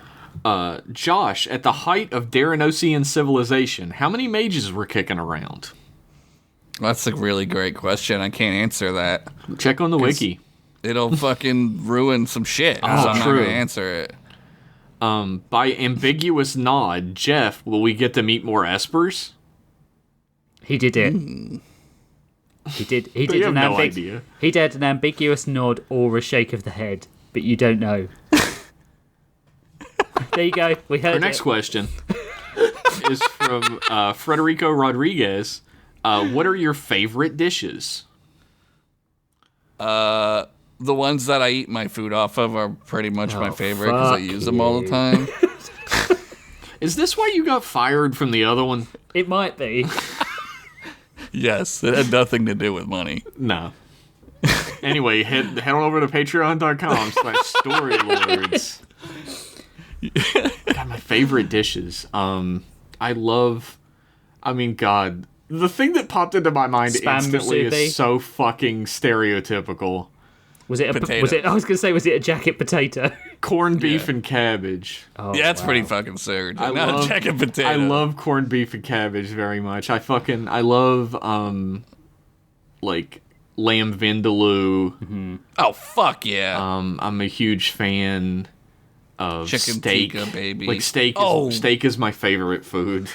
Yo, we should have a steak off. You and I should just go to a Dude. fucking steakhouse and eat like a 79-ounce I would steak. fucking love that. Well, the thing is, like, me and a friend from college used to go to Endless Shrimp at Yeah. Red Lobster, and we would try and out shrimp each other. And I am shrimper champ 3 years Shrimper running. champ. Damn, dude, that's awesome. Like, we haven't done it in years, so I don't know if I'm still in shrimper condition. Shrimp condition, yeah. Yeah, you said like a lot of good ones. You took a lot of mine. Yeah, fuck you. All right. I really like Japanese food. I love like katsu. Oh god, I love katsu. I love You know what's a ramen. huge favorite of mine, since I'm still talking, Yes. is... Jeff's I'm talking. sorry. It's all right. I just wanted to hop in because I just had it the other day again, and it I love it so much. Is the Hawaiian spam musubi? I said, do Yeah. you know what? When you said it, I said spam musubi, and I don't think you heard me. And I didn't. I knew that you were going to say that. He was too Oh. busy trying to interrupt Yeah, you I was with too his busy being a musubi. giant dickhead. Yeah. I love Japanese. I love. Oh man, I love Italian food. I'm the real stereotype. It's anything I can. So, but like, I really love just like. So I make. Oh, this is gonna sound. Here we go. We make a Why lot are of you food. doing this to yourself? Here comes the publicly? CEO. I really like to eat some sushi mixed with a caviar. I also love sushi. Yeah. We make a lot of our own food because we don't have the time to go out anymore, and so I learned how to make ramen. You were just at Meatbox 2 fucking Man, days it ago. was so good as well. It was so good. I had the brisket. Rich for- loves eating out at the meat box. I do. I'd kiss a baby into that meat box. Get the brand new wizard sleeve at the Meatbox. I had That's a brisket, brand deal. I had brined ribs. I had burnt ends. Jesus. I had cream corn. We don't know what that is. I had Ew, pork. cream corn. I had pulled pork. I'm sure I had something else because it laid on my heart. Did you have for any about collard 4 greens? hours. No. They did Oh, slaw. I love yeah. collard greens. They did man. beans. It was great. It was so good. And then I had 3 beers, and I felt like shit the next day. Yeah, because you're fucking 41, Yeah. baby. You can't drink 3 beers I- anymore. What are you, 3 crazy? 3 intensely high strength beers brewed on site. That's like 2 more beers than you Yeah. can have. Yeah. And I've mad not man. drank that long 3? for a long time. Yeah. But I also love a pie. I love a pie. It's Oh, so I love British. a pie too, baby. But I love a savoury pie, like steak and mushroom or steak and ale. I just love it. I absolutely love it. All right, Love a you've slice of brown absolutely pie. lost. You've lost the shit out of me at this I point. like a beef Wellington. That's that's great. almost a pie. Yeah, it is. It's a pie. It's Like all encased in good April pastry. 4th babies, I love a jacket potato covered in beans. And then shit yourself. And then I just fart the fucking car up on the way home. What about you, Josh? What are your favorite foods? You know what I really love, and I've been just like fucking getting for myself because I'm a degenerate who has no self-control. Tiramisu. Oh, I've been eating man, so good. I love tiramisu. load of tiramisu. Like the grocery store is probably like, why does this like bald dude come in with like fucking like he just buys a whole tiramisu like every now and then? He must own an Fucked Italian restaurant and run out of desserts. He's got a lot of birthdays this month. How's that working with your migraines? Because there's a lot of chocolate. Yeah, no, I don't really get it from That's that, quite good. but it's hard to say, Rich. Ja Rich. Ja Rich. Ja Like Rich Ja is in Rule. this podcast? He's not doing the Fire Festival? I mean, when you always have a headache, what Yeah. gives you the headache? Am I right? That's true. You know what I really, really love and I can't get enough of, and I always get 2 servings of, is ice cream. Dude, good ice cream, Yeah. fucking change your fucking I am life, such an ice cream slut. Like, Dude, I love it. I love coffee ice cream Yeah. so fucking good. much. So good. We have You know, Sorry, go on, Josh. I'm a slut for Thai iced tea. I was Thai iced making tea's it there before the pandemic. I was making it, and I bought the little sock that turns orange from all the tea you put in it. It's so good, though. I can't Go remember. ahead. I can't even remember what I was going. Oh, I do remember. So there's because we're down in the southwest where there's like massive amounts of dairy farms and stuff like that. There's quite a lot of ice cream, locally made ice cream, and there is one place in the whole of my town that does this ice cream called Langage Farm, and it's like 70% cream, and it is like the Josh most is jizzed. delicious. It's like the most delicious ice cream. Dude, What's your Josh favorite just flavor? released 70% cream. 70% cream. It's atrociously bad for you.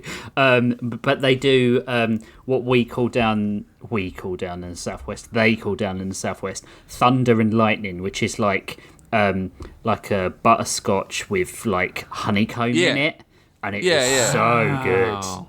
Sounds great. So good. Honeycomb big? Yeah. Yeah, Rich did ask a great question, which I yelled over as usual. What is your favorite ice cream flavor? Fuck, dude. I mean, it's between coffee and cookies and cream. Yeah, coffee I is a love hard one. cookies and cream. I know. Like, if you had to, like, make me choose one that I could never have again, I would just I'd pull the trigger. I'd just shoot myself in the head. I couldn't make that decision. They're both my children. I love I think them it's equally. like peanut butter. That's a great one. Oh, my God. I- Living a decadent life. I know it's I like peanut butter. I really like I do like honeycomb ice cream. I really like salted caramel. But it's such a pop answer. I really like a really decent rum and raisin.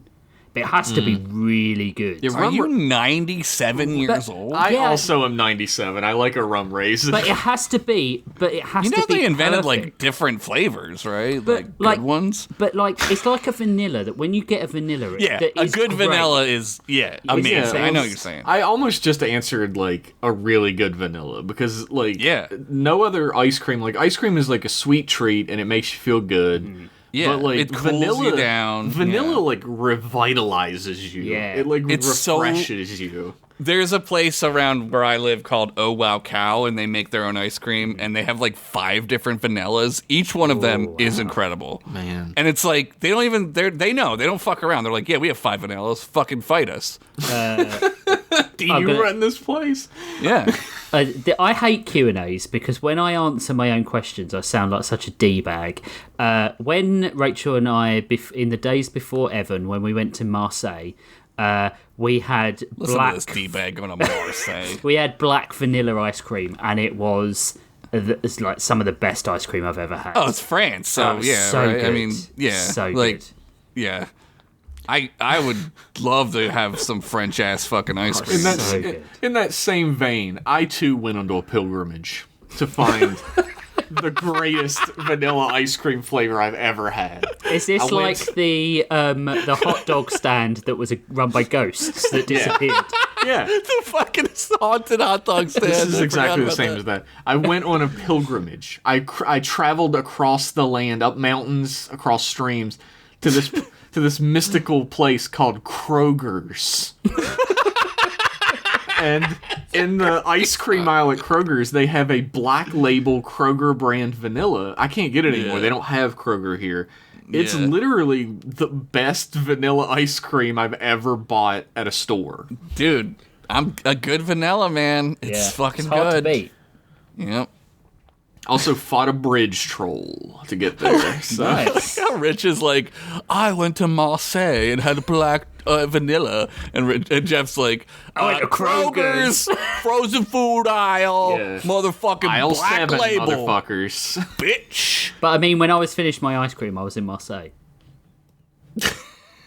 So What does that have to do with fucking the price of beans, motherfucker? I'm just what are you saying, talking about? you were in Kroger's, and that's like. You think I a didn't foghorn? eat the ice cream in the Kroger's, Rich. What are you talking alright, about? okay. I didn't know whether you'd got it and you ate it straight away, like Josh, and it's like grabbing a tiramisu and just downing it in one in the. Yeah, I just like handful it 7-Eleven. and just shove it in my fucking mouth, and I They're go to too the afraid self to stop checkout. him. They're too afraid to Like, stop let him. him do it. Let him do Let it. him take another one just to get him out. Let him do it. Our next question is from Rat IRL. Are there any other redesign by committees we can expect in the near future? Yes. Yeah. Yeah. There should be one now when you're listening to this. There's another redesign by committee. It wasn't though, was it? It was an Afterlords. Oh yeah, you're right. It wasn't Afterlords. Yeah. Never We will- mind. We will do some more redesign by committees. We're just like, you know, we've got to get the creative juices flowing. Give us some ideas what to talk about. Stop hounding me, real life rat. He's a fucking rat IRL, dude. What else has he got to do? That's true. Nah, fully I don't we're know gonna if it's be we're gonna be doing a redesign by committee soon. Don't worry. Yeah. And we will put out a thing like, hey guys, what would you like us to do a redesign by committee on? Rat IRL is gonna say cheese. I bet you. How would you redesign the perfect food? I love a Gouda. Nothing smug with Gouda. cats. How would you redesign history's greatest monster, cats? David H asks, have you thought of putting videos on YouTube like how fantasy fiction was? I feel like they could go away to access a bigger audience and allow us story squires to place a place to put our silly little comments. Yeah, it's hard to upload 3 hours of anything on YouTube. Yeah, like to upload it would 3 take a hours long takes time. 6 hours. So Yeah, we had someone. Rich, do you remember who it was? No, I don't. I was shamefacefully pretending that I didn't know what you were talking You about. knew I was going to drag you into Yeah, it. I know. Hold on. Let's see if I can Rich find. will look them up. They volunteered to do. Let me go to the Zendaya wiki real quick. Type. I'm on. It was Heavy Metal Cat. Yeah, Heavy Metal Cat has put forth the idea that they could upload YouTube videos for us, and they're looking into the possibility of that. I will say, I used to upload M Class Podcast to YouTube, and it took like 6 hours per episode. it's absurd. It's fucking And, absurd. We would get like 30 views. Yeah, it's crazy, man. Like One It's of those nuts. was me. Thank you, Rich. It's all right. I used to watch on YouTube because it was easier than trying to get a connection on SoundCloud at the time. It's on iTunes, bitch. No, I don't do iTunes. It's on I had Spotify, here bitch. we go. I don't do- Marseille doesn't get Right, iTunes. listen. I don't. The reason I don't do iTunes is because I don't want it on my iPad. Because randomly, my Bluetooth headphones, my earbuds will connect to the thing and play U2 because it's the only fucking album on my iTunes account. Because they made Yo. us download it, and it just randomly Fuck. plays it in the middle of the night. Fuck that. Where do you whole listen thing. to M Class? Now on SoundCloud. Okay. You might be the only person who listens on SoundCloud. I like SoundCloud. It doesn't drop as much as others when I'm going from Wi-Fi to non-Wi-Fi areas.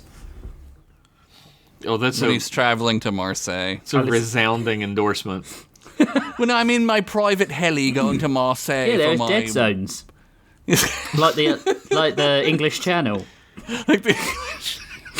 yeah. Oh, this is a Take good the question. channel. I hate to be repeating people's questions, but this is a really good one that I wanted to get to. Ace Wizard asks, how do you guys feel about the word content? Personally, I can't stomach it. Yeah. It's one of those words that, like, people overuse, like, immediately, right? Like, content just means, like, things you make or whatever, but, like, it's just another way that people organize shit into a stupid thing. Yeah. Well, like, everybody, like, content is, like, a corporate buzzword that people picked up and started using like they created it. Exactly. But, like, and people get mad at me on Twitter. I've had, like, people come at me and I just sort of tell them to fuck off. When I'm like, I hate the word content, like, I don't feel like shit should be labeled like that. I'm not saying that everything is, like, fucking fine art. I'm just saying that a YouTube video is a video. Yeah. Yeah. Call it the specific thing that it is. A tweet. A post is a post. Like, content, I'll never use a word that is a catch-all term for anything creatively made by a fucking corporation. It's a catch-all term to devalue the things that you do. Yeah. That's all it is. And to push you to create more and feel like there is a lower limit that you have to the content produce. mill, right? Yeah. Yeah, fill a non-existent void, right? Like, content also has, like, a value meaning to it, whether you, like... People today don't really assign it to it, but there used to be, like, content mill. It's it's low-grade garbage is content. Yeah, it's, like, on par with, like tabloid shit, right? Like... Yeah. Get the story out there. Get the fucking interest up, right? Like, Ace Wizard says, I personally see that the things I submit at the Story Squires Writing Club are art, no matter how dumb it is. Do you guys consider what you do art? Does art even have to be something that takes itself seriously? No. I think if you've created something from your own mind and you've made it with your own hands, that's art. For the specific, I would add a slight caveat to that for me, in that you've created it so that other people can appreciate it as well. Yeah, that's. I don't think that's necessary. I don't think it's necessary, but I think it's, for me, that's what. So if I can create something and, you know, like, I'll be the only one to gain enjoyment from it, it doesn't fit my definition of what I consider to be art, right? Whereas if I'm creating it for others, I feel like I've put more effort in and there's more love in it because someone's asked me to do something or I'm expected to do something. Yeah, I feel like that can lead to a sort of negative mindset about creating things, though. Because, I mean, like, if I worked for 6 hours on a really great piece of art and didn't post it online, is it art? Yeah. Like, I made that for myself. Did it. I just, thank you. If you did it, yeah. Thank you. But that's the thing, though, right? Like, that's the thing. Like, it's not definable. Like, we could sit here all day and go back. It's not definable. Like, art's like that. Like, I love talking about art as a thing, like as a concept, because it's like Josh just said, it could be anything. It's like an undefinable term. And people try to define it as harshly as they can to gatekeep other people out of it. Yeah, and the more you harshly define it, the less art it is. Yeah. Which is the paradox, right? So how about I change this caveat? I'm not and try attacking you here. No. What you're saying is totally valid. I think it's anything that you create that you are proud of then. Because I think I can do a doodle. It's not art, I've created it. Right. I think anything that I create and I think, actually, you know, I'm proud of that. I think so. The art is the feeling. Yeah. Like, if in order to make art, I have to be proud of it, I have never been an artist in my life. Which ironically makes you a artist for all time. Yeah, true, every artist who's ever lived. Yeah. It's a very hard to define term, and I absolutely don't think art has to be serious whatsoever. I think obviously people who know more about art, like you, Jeff, like in the 20th century, I think, like, we got over that, like, it's that fucking urinal, right? The guy who did the urinal. Yeah. What's that? It's like we really took a hard turn. Duchamp. Yeah. But, like, I feel like it, like the more, like, you try, like, to buck the system, like, the more I like it, because that's what it should be for me. But that's just my opinion, right? Like it's really funny. Like Duchamp's like toilet, I forget what it's called, is like. It's called like La Pisser or something like that, right? It's literally the most successful piece of art in the modern age because people are still mad about it. They're still pissed off about it. Well, it's so, dude. But then is art just anything that inspires a conversational feeling? Maybe it's that, but also it doesn't have to be. That's the thing, right? Like in my mind, art is there are many different categories of art, but like really what's driven home art for me in like the here and now is it is anything made by a human for a purpose of enjoyment. Yeah. Fuck you, data. Yeah. Exactly. Well, exactly. Fuck AI. Like Data's out here AI generating. He can suck my dick. It's like trying to describe what happiness or sadness is. Like, it's impossible. And art's like, not. You can't. Art's like. Or like what brown is, right? Like, what's brown? Like, art is like can be a lofty subject that you could really get up your ass in Marseille about. But. Well, you're drinking your some of Black us can. Label vanilla. Some of us can, not all of us. But. Yeah, we're not an hour away from Marseille. That's true. Like, art is also not a lofty concept at all. It's like. It's one of the things that. Absolutely. It's the thing that makes us human. Yeah, we've been doing it like since we could do it, right? We like, saw the buffalo outside the cave, and we were like, I like the way that buffalo looks. I want to tell people the buffalo are there. Yeah. And they painted it on the cave wall. We saw a lady with a big butt, and we painted it and said, we're going to kiss a baby into that butt. Absolutely. This is why I sort of like, get so depressed about the amount of money that is being spent on. We're going serious on this question. Amount of money that is being, no art. There's no funding for art projects, right? But art is the basis of most like theoretical science, right? You have to think outside the box. If you are thinking about, you can't do any theoretical physics without sort of one eye on the impossible and the improbable. That's not a mathematical concept. That is an artistic concept, really, when you think it's about an imagination concept. If you want to get like more concrete with it, like absolutely real world concrete about the importance of art as a thing, how would you teach doctors how to do what they do without diagrams? Yeah, without drawings. Yeah, absolutely. And some of the first, like, Da Vinci always was like digging up graves and shit. Right? Da Vinci, by the time Da Vinci had like made like his medical illustrations and stuff, there were surgeons who were like, he's more skilled than I am. Yeah, because he could see it. Yeah, like if you can't visualize these things, then you can't learn them, and that's true of almost everything. Humanity's greatest problems come from us trying to categorize things into nice little patterns and simplify them. Yeah, it's not it's just it does us more detriment long term than it gives us benefit short term. That's absolutely true, and I think one of the ironic things about that statement is art is something we can't define, and yet it's as simple as anything else is. It's the human paradox, right? And it's right in front of us the whole time, but how do you define it? We have such a drive towards art as human beings that I feel it gets. I'm getting so fucking serious about this. We have such a drive for art as human beings that we are born with.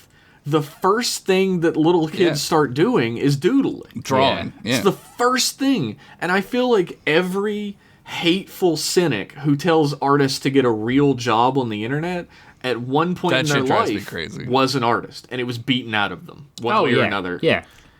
Well, it's status quoism. And that's kind of what you were talking about, Rich, right? Like science is all well and good until science starts like shunning scientists for doing science, right? Like, well, how are we gonna? Well, that's impossible. Well, that it was impossible to fucking make a toaster at one point, but we did it, right? Like, you need imagination too. It's funny that this all spiraled from the word content. Yeah, well, I'm pretty passionate about that. I hate the word content. Yeah, I hate that word too. More like content. Fucking got him! There it is. See you next week. It's sad that we're not at the end of the show yet. We're gonna do at least a few more of these. We're like at the 2-hour mark here, so this can be a big fat boy. We might split this into 2 parts. Big chode of an episode. We might split this into 2 parts. Chode.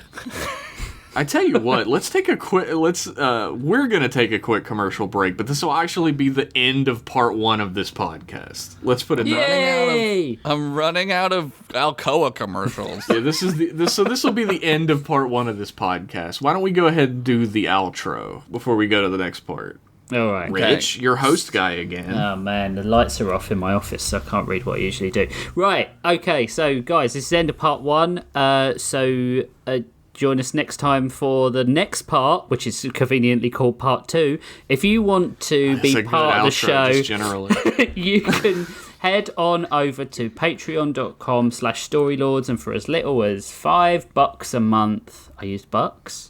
Are you impressed? I used bucks. I'm pretty impressed with that American. Yeah, you really American that. Some would call that an artistic use of bucks. Thanks. You can support the show, suggest prompts, do all that jazz. There are other tiers. I'm not willing to get into them now. But He said jazz. That's another American thing. It is. If you want to be a part of the show by sending us emails, you can send emails to storylords@gmail.com.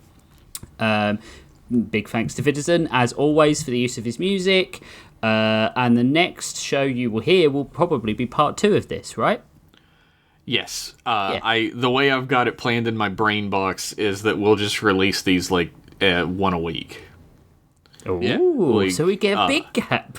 Yeah. So. Oh no, it's still 2 weeks. No, right, it's still 2 weeks. Man. We'll just release them 1 a week. Like Josh will just make them into 2 parts and send them to me, and I'll release 1 a week. Well, there you go. I gotta do stuff. I'm sorry, Josh. All right, so we'll see you next week.